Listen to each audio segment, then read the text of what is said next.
समझते हैं संविधान का निर्माण क्लास 12 हिस्ट्री से संबंधित महत्वपूर्ण प्रश्नों को।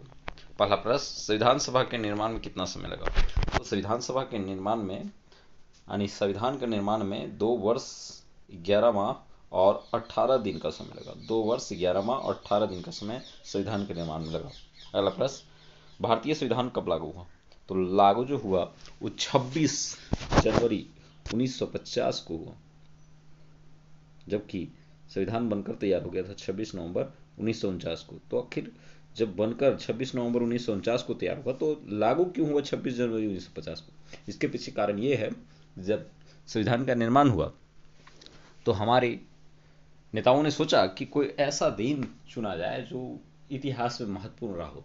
तो ध्यान दिया तो पाया कि 26 जनवरी के दिन 1930 में भारत ने पूर्ण स्वतंत्रता दिवस मनाया था। अर्थात गुलाम होते हुए भी अंग्रेजों के खिलाफ होकर इन्होंने घर घर तिरंगा लहराया था और आज़ादी दिवस मनाया था। इसीलिए 26 जनवरी का ही चुनाव क्यों? क्योंकि 26 जनवरी 1930 को पूर्ण स्वतंत्रता दिवस मनाया था, इसलिए 26 जनवरी को ही चुनाव और 26 जनवरी 1950 को हमारा भारत गणतंत्र हो गया। गणतंत्र अर्थात अपना तंत्र, अपना नियम, अपना शासन। अगला प्रश्न, संविधान सभा की बैठक में कितने सदस्य उपस्थित थे?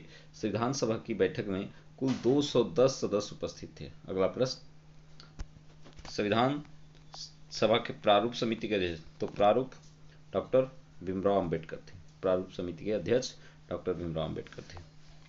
अगला प्रश्न, भारतीय संविधान सभा के अस्थायी अध्यक्ष कौन थे? तो अस्थायी अध्यक्ष परमानेंट डॉक्टर राजेंद्र प्रसाद थे। ये 11 दिसंबर 1946 को दूसरे सभा जब संविधान सभा की हुई तो उसमें अस्थायी अध्यक्ष बनाए गए थे। प्रथम सच्चिदानंद सिन्हा थे और प्रथम संविधान सभा की बैठक 9 दिसंबर 1946 को हुई थी, जबकि दूसरे 11 दिसंबर 1946 को। अगला प्रश्न, कैबिनेट मिशन के सदस्य थे? कैबिनेट मिशन के सदस्य पैथिक लॉरेंस, ए.बी. अलेक्जेंडर और सर स्टैटफोर्ड क्रिप्स, ये तीनों थे। अगला प्रश्न, संविधान सभा के संचालन समिति के अध्यक्ष कौन थे? संचालन समिति के अध्यक्ष डॉक्टर राजेंद्र प्रसाद थे। अगला प्रश्न, भारत को कब गणतंत्र की घोषित किया गया? तो भारत को गणतंत्र घोषित किया गया 26 जनवरी 1950 को। अगला प्रश्न, कौन सी महिला भारतीय संविधान सभा की सदस्य थी? तो भारतीय संविधान सभा की सदस्य हंसा मेहता, सरोजिनी नायडू और दुर्गा बाई देशमुख सभी थी। हंसा मेहता, सरोजिनी नायडू, जिसे नाइटिंगेल ऑफ इंडिया कहा जाता है, इन्होंने मात्र 13 वर्ष की आयु में अंग्रेजी में कविता लिख डाली थी, 13 पेज की कविता। तो इसीलिए नाइटिंगेल ऑफ इंडिया कहा जाता है।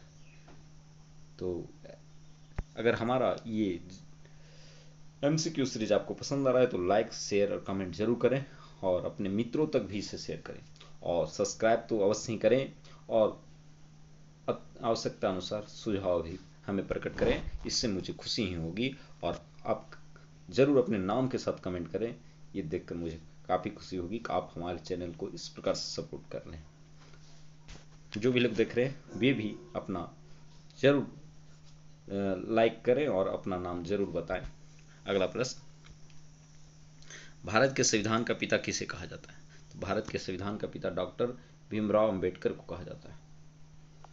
अगला प्रश्न, भारतीय संविधान सभा का गठन कैबिनेट मिशन के अंतर्गत किस वर्ष हुआ? तो आप सब जानते हैं 1946 में कैबिनेट मिशन आया था और कैबिनेट मिशन के तहत ही संविधान सभा का चुनाव हुआ था, जिसमें 389 लोगों का चुनाव करने का प्रावधान था। अगला प्रश्न, प्रत्यक्ष कार्रवाई दिवस कब मनाया गया? प्रत्यक्ष कार्रवाई दिवस डायरेक्ट एक्शन डे 16 अगस्त 1946 को मनाया गया, जब ये मुस्लिमों को लगा कि पाकिस्तान जो हमारा सपना था, कुछ लोग थे ये जो चाह रहे थे पाकिस्तान का निर्माण हो, जो मुस्लिम बहुल राष्ट्र हो, मुस्लिम राष्ट्र हो, परंतु ये जब घोषणा कैबिनेट मिशन द्वारा नहीं हुई तो कुछ लोगों ने आंदोलन फैलाने का काम किया अलग पाकिस्तान को लेकर, और नोआखली जो वर्तमान बंगाल में है वहाँ व्यापक हिंसक अगजनी हुई, मारकाट हुए और इससे देखकर महात्मा गांधी काफ़ी दुखित हुए और अपने एक भाषण दिए वहाँ कर, जिससे जो हजारों की संख्या में अंग्रेज सैनिक नहीं रुक पा रहे थे, महात्मा गांधी के एक भाषण से वो विद्रोह रुक गया, नोआखली शांत हो गया, और इसी को देखते हुए उस समय तत्कालीन गवर्नर जनरल माउंटबेटन ने कहा महात्मा गांधी को वन मैन बाउंड्री फोर्स, अकेला फोर्स के बराबर थे महात्मा गांधी। तो प्रत्यक्ष कार्रवाई दिवस 16 अगस्त 1946 को मनाया गया, इस बात को भी ध्यान में रखेंगे। अगला प्रश्न, 1895 में स्वराज विधेयक किसके निर्देशन में तैयार किया गया? तो स्वराज विधेयक बाल गंगाधर तिलक के निर्देशन में तैयार किया गया। पहली बार स्वराज का उल्लेख इन्हीं के द्वारा मिलता है 1895 में। अगला प्रश्न, भारतीय संविधान के अस्थायी अध्यक्ष, अस्थायी अध्यक्ष, तो अस्थायी अध्यक्ष डॉक्टर सच्चिदानंद सिन्हा थे, जबकि अस्थायी अध्यक्ष की बात करें तो राजेंद्र प्रसाद। अगला प्रश्न, उद्देश्य प्रस्ताव कब प्रस्तुत किया गया? तो संविधान सभा की तीसरी बैठक 13 दिसंबर 1946 को संविधान सभा प्रस्तुत किया गया पंडित जवाहरलाल नेहरू, जिसे हम उद्देश्य प्रस्ताव, जिसे हम प्रस्तावना भी कहते हैं, जो हम भारत के लोग है उस प्रस्तावना को, इससे पता चलता है कि इस देश के अंदर क्या क्या नियम है। मोटा मोटी प्रस्तावना को देखने से ही पता चल जाता है, किसी देश की संवैधानिक स्थिति की, राजनीतिक स्थिति को देखने से पता चल जाता है। अगला प्रश्न, संविधान सभा में कुल कितने सदस्य थे? तो प्रावधान था तो 389 सदस्यों का प्रावधान था, यानी प्रत्येक 10 लाख पर एक लोग चुने जाने का प्रावधान था।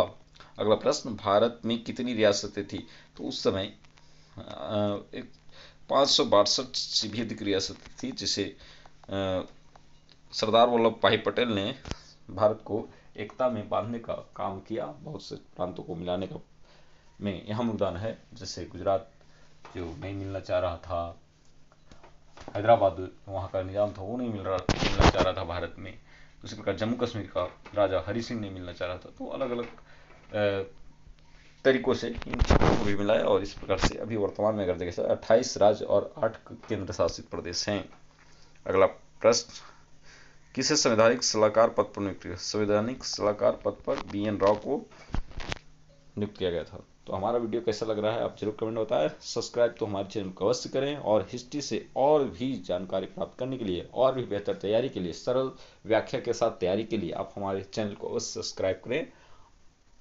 धन्यवाद।